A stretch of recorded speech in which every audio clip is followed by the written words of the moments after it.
Bon, du coup là on va faire quand est-ce que la session de Londres il faut l'avoid, donc quand est-ce qu'il ne faut pas la prendre en considération, ne pas l'utiliser, ok. Donc déjà premier point, when is the London session not ideal, donc c'est avec toutes les images qui sont juste au-dessus, dans le channel vous avez tout. Donc déjà il dit after a series of 3 consecutive up close, ok, avoid long. Donc quand tu as une série de 3 consecutive up close, tu dégages les longues, t'arrêtes de prendre des longues, tu cherches que des shorts.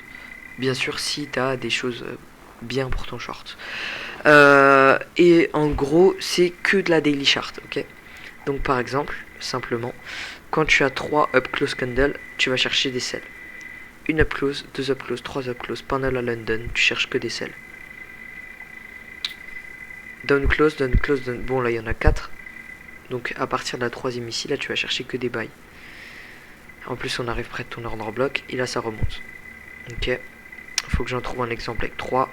1, 2, 3, tu cherches que des sells. 1, 2, 3, tu cherches des buys. 1, 2, non. 1, 2, 3, up close, tu cherches des sells. 1, 2, 3, 4, sell. 1, 2, 3, 4, sell. 1, 2, 3, sell. Voilà. Même chose inversement. 3 consecutive down close. Donc 3 down close.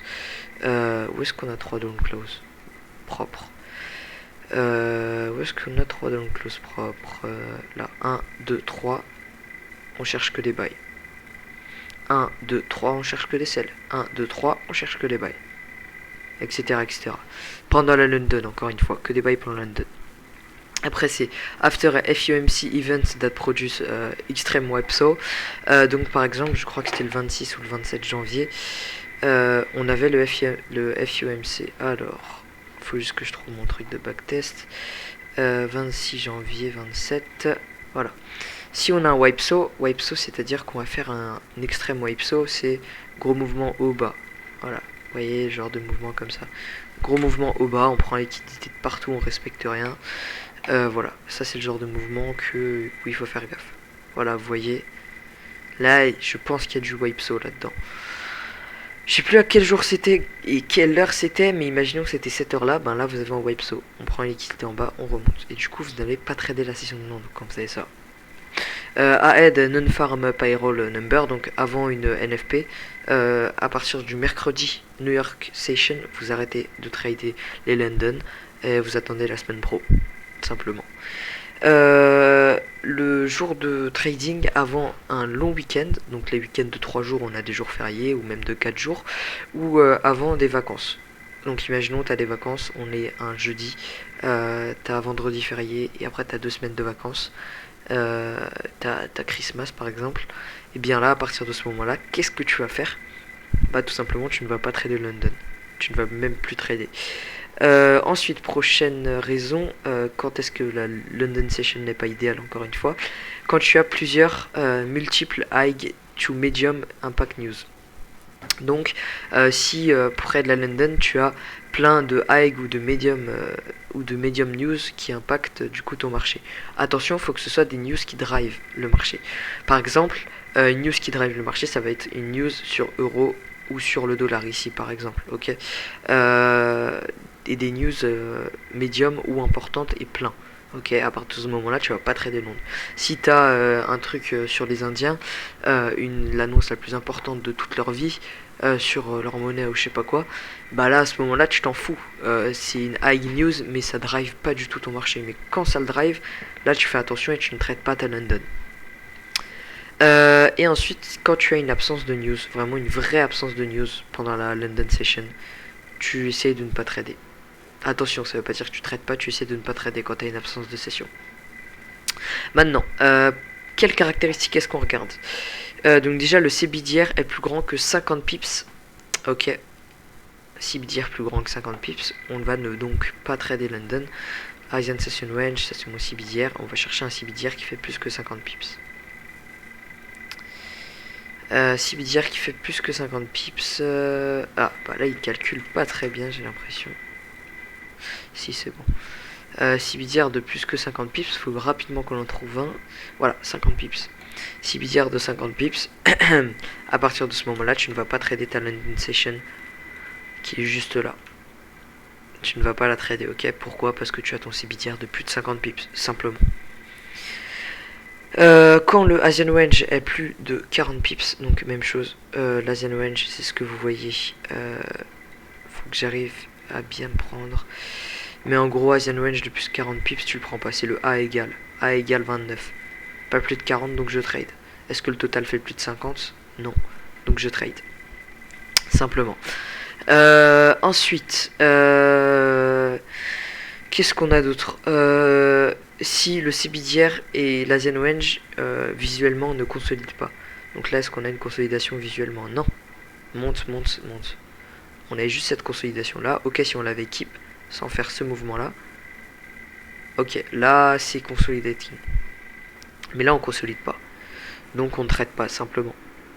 On avoid London directement. Quand du coup on n'a pas cette consolidation là, on ne traite pas du tout London. Du coup, qu'est-ce que vous avez encore? Si le marché il trend depuis 20h, 20h étant juste là, c'est juste là 20h, eh bien s'il trend, tu vas pas trader London. Faut que je trouve un exemple où il trend vraiment. Peut-être que là il trend depuis 20h. Voilà, 20h, on prend le haut de la liquidité, là il trend vers le bas. Du coup on va pas trader London, simplement. Donc London become du coup négligeable. Donc négligeable, ça veut pas forcément dire qu'on va pas la trader. C'est dire qu'il faut le négliger. Si t'as pas les trucs de fou, des jolis OB, un niveau propre daily, t'arrives dessus, eh bien en fait tu vas pas le trader à cause de ça. Ça peut être une bonne raison pour ne pas trader dans London. Et quand le marché il est conditionné pour slop, donc quand le marché est conditionné pour slop comme ça, donc quand à partir de 20h tu vois qu'il fait une belle trend, ça c'est pour les Américains surtout, quand ils rentrent du boulot, ils voient que le marché fait une belle trend comme ça, ils savent qu'ils peuvent dormir, et le matin ils se réveillent, ils tradent la New York. Donc tu te lèves pas pour trader, la London quand tu vois que le marché va être sloppy. Voilà, tout simplement. Et ensuite, dernier point, quand est-ce que la London Key Zone est idéale? Donc quand est-ce que cette petite zone verte devient une zone idéale pour trader, pour prendre des trades? Simplement. Et donc pour ça, on va passer en daily, tout simplement. On va se mettre juste là.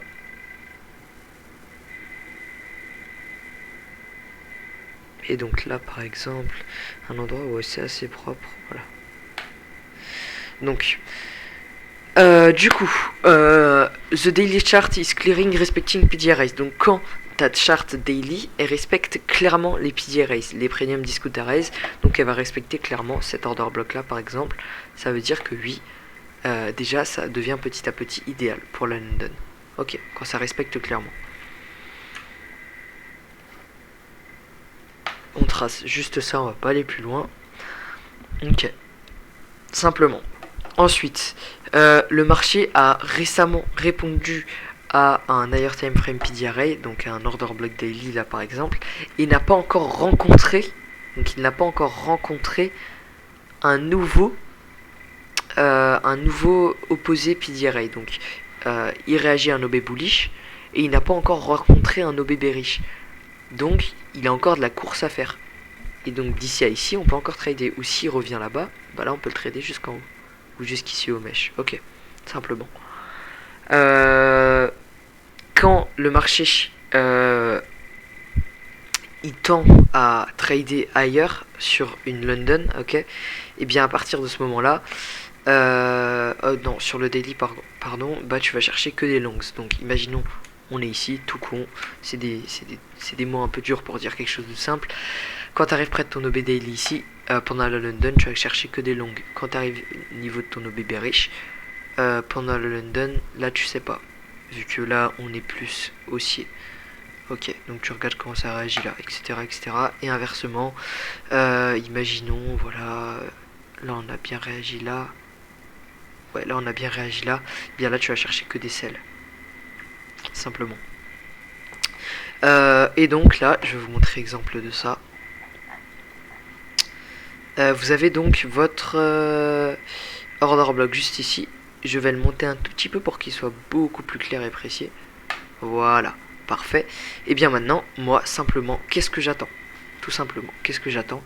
J'attends que pendant ma prochaine killzone, on vienne et puis on descende dans ces niveaux-là. Voilà, dans ces niveaux-là. Donc on peut se noter ça. Et on peut se noter ça. Et donc moi j'attends que pendant ma London, on vienne là-dedans, simplement.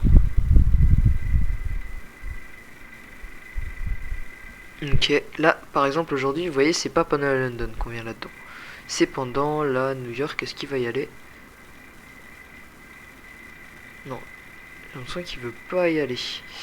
Je crois qu'il est déjà parti. Ouais, mon mauvais exemple, il est déjà parti avant. Mais en gros, voilà. J'aurais dû prendre l'exemple ici, parce qu'en gros, là, on arrive du coup sur votre OB Daily. Et donc, pendant la killzone de London, on va chercher les bails. On va chercher un moyen de l'acheter au niveau de l'OB Daily juste ici. Simplement. Et donc là, on cherche des bails. Et là, le bail fonctionne très bien. Et quand on arrive sur notre OB Daily juste ici, Berry, et bien on cherche quoi? Tout simplement, on cherche des selles. Pendant la killzone, ou pas forcément pendant la killzone si on n'est pas près de notre point daily, mais voilà. En passant 15 minutes, tout simplement, même en 5 minutes, et là on regarde ce qu'on a de propre pour prendre un sel. Voilà. Hop. Vous pouvez prendre ça. Vous pouvez rentrer là. Stop loss au-dessus. Et voilà. On en a failli se faire chasser. Pour ça qu'il faut mettre le stop loss un peu au-dessus. Et ensuite, je crois bien qu'il est descendu. Là, on vise ce niveau-là, par exemple. Voilà, simplement. Bon, il descend beaucoup plus bas. Mais voilà comment on peut le trader.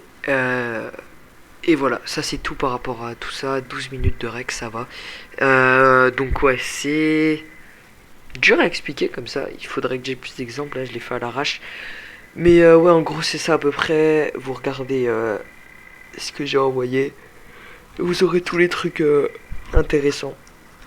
Et perso, maintenant pour ma London, ben, j'ai imprimé les 3 feuilles et je regarde le matin ce qui se passe. Si j'ai tous mes trucs qui sont bien alignés. Et si c'est bien aligné, là je trade. Voilà, voilà.